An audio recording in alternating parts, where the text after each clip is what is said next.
WUSA 9 News at 6 starts right now with breaking news in the district. 2 police officers convicted for their roles in a deadly chase have just been sentenced. Thank you for being here with us tonight at 6. I'm Lorenzo Hall. I'm Leslie Foster, and this is the police chase that killed 20-year-old Karon Hylton Brown back in 2020. Our Leslie Moreno is live outside the court right now. And Leslie, give us the breakdown of the sentencing.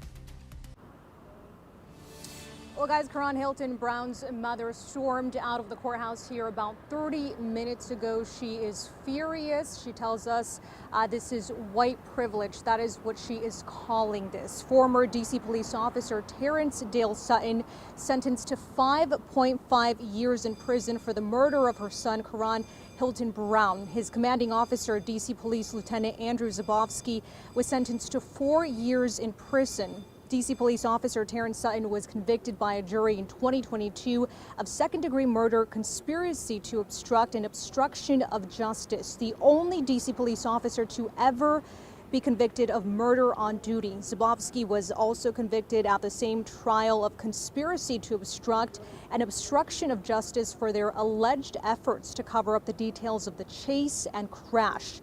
Sutton was a member of the now-defunct crime suppression unit to patrol the Brightwood Park neighborhood in October of 2020 when he and Zabavsky attempted to stop Brown after spotting him riding a moped without a helmet on a sidewalk. Brown fled.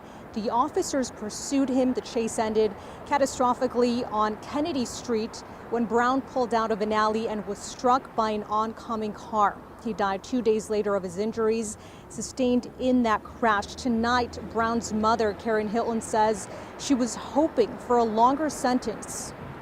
How can you not put value on my child's life?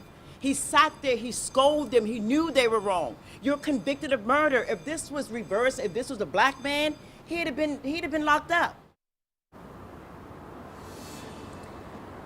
And the sentencing won't start now. The judge agreed to grant bond as they await appeals. We'll toss it back to you guys in the studio. Yeah, we know his mom was asking for more time for those officers. Federal prosecutors wanted the same thing. Of course, we're going to continue to follow this through the appeals process. Leslie, thank you.